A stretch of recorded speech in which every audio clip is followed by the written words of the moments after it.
you can never stop meeting people that could potentially write you a check. Whoa, whoa, whoa. Get out the way, get out the way, get out the way, yeah. Yeah. Get out the way, get the fuck up on my way, yeah. Yeah. You either with me or against me, ho.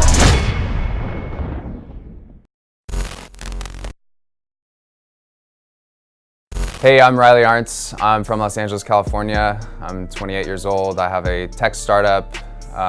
We make software tools for patients in healthcare facilities. It's kind of like Fitbit for treatment centers. What I would love to ask you is like, how would you address going into like a workplace, like an office, let's say, that has like 20 people working there, and you're gonna say to them like, hey, like I have a better way to do this, and like I can't prove to you exactly today that it's gonna make you X amount more money, but like it's really gonna make your life easier, and like you should just trust us that you should give us a try. So what type of person would you be speaking with? Like, what's their background? Because that would help.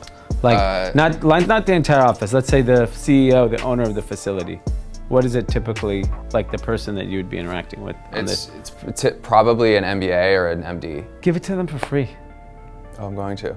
Yeah, like, you know what I'm saying? Like, Yeah. because right now all you need is once you're hooked to it, and I say, hey, now it's $10 a month per user. Yeah. They're not going to say no. The key to it is, this is the biggest challenge in any industry or any business. If it's lots of work for them, they're off of it, yeah. Right? Because they're just like, sure, it sounds great, but I don't want to do any heavy lifting. So you literally have to do everything.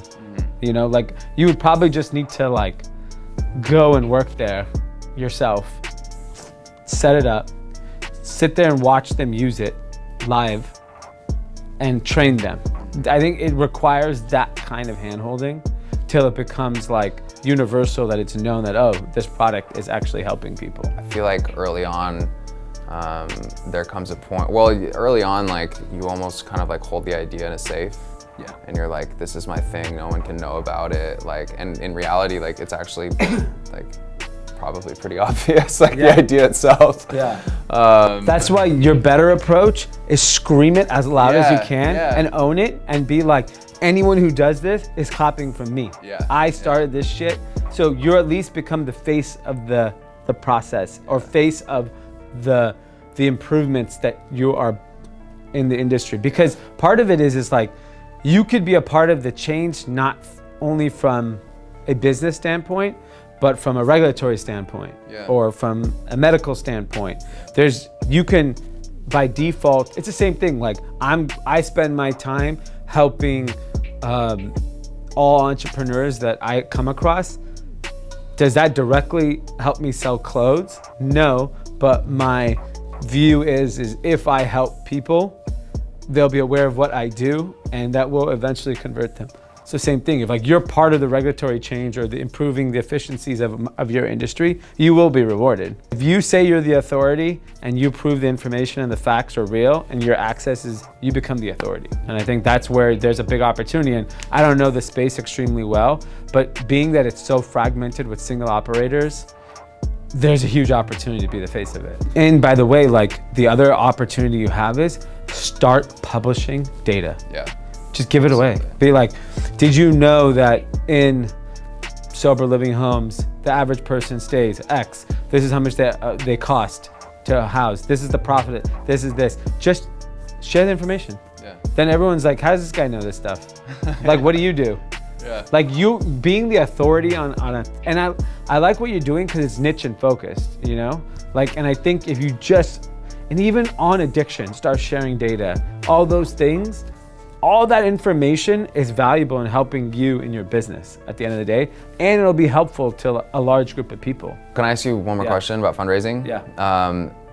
At what point should let's say that I have all of my case studies are done, we have our 5 clients, we have, you know, we've hit our goals in terms of the amount of users that we want, and we're on a good track. Like, at what point should I, and how should I go about it of like, hey, let's like go talk to some VCs now and let's actually like get this thing really cranking? So the first piece of advice is always be meeting people.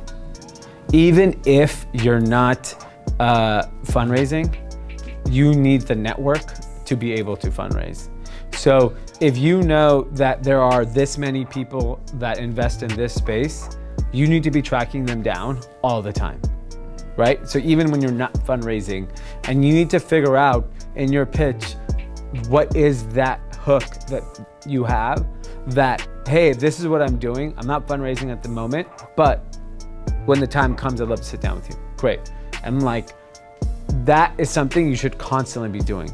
The thing about fundraising, and depending on the business you're in, you can never stop, right? Unless you think you have a business that's generate enough cash flow to sustain growth or sustain profitability, then that's different. But my guess is where you're at today, you're gonna be needing to fundraise quite often. So it's a never-ending process. It's like waking up in the morning and going for a run, is waking up in the morning, run, and then call 2 people that I need to fundraise with. because it's your network that's gonna get the money. Yeah. Right? And you can never stop meeting people that could potentially write you a check. I should literally have like daily video every day. Like Yes. I should be working with people like in a format like this and talking to them and saying like, what are you struggling with? And then like, this is like the adaptation that we're making to alleviate that. It should just be you to start. Yeah. Not even anyone else. No one's gonna do anything till you do it yourself. Yeah. They need to, it's the same thing with me. I couldn't get anyone to do anything with me until I was like, fuck it, it's me. I'm just gonna do everything. And now people are like supporting it. Yeah. But it started with me, and I think with you, you went through it. People, this is the first time in like, probably for men, that you can be vulnerable in a public setting. Yeah. And it's okay.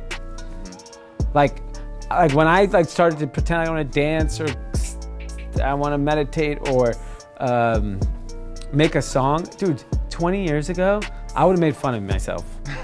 I would have been like, this guy's a clown. What is he doing? Literally nobody insults me. It's They're like, I can't believe that you had such a great idea and that you actually pursued it. Yes, literally, which is crazy. You have to take advantage of that. Yeah. Like people want this information. They want to see people do well. Yeah. And they genuinely are looking and searching for people that are willing to be vulnerable to share their story. Yeah. And I don't think it needs to be anyone but you. Yeah, and I mean, start. it's a big responsibility, and it's one Yeah. that I'm willing to take on. Yeah. And you're gonna have great days, you're gonna have bad days, and you just share it. And I think that's what people relate with, right? Mm-hmm. And then they're gonna be like, what do you do? Oh, this is actually the problem I'm looking to solve. Mm-hmm. It's the same thing with me. Like, I do my podcast, I do all this, and they're like, what does this guy do for a living? Like, how does he pay his life? And they're like, oh, he's clothes. Oh, those shoes are pretty cool. I'll become a member. Yeah. It's like, that's the funnel. Yeah. Your funnel is gonna be like maybe a doctor. You end up working with a doctor and you do content, and the doctor's like, so what do you do? And he goes, I can help you here. It's like, once you have the community, that power is more important than money.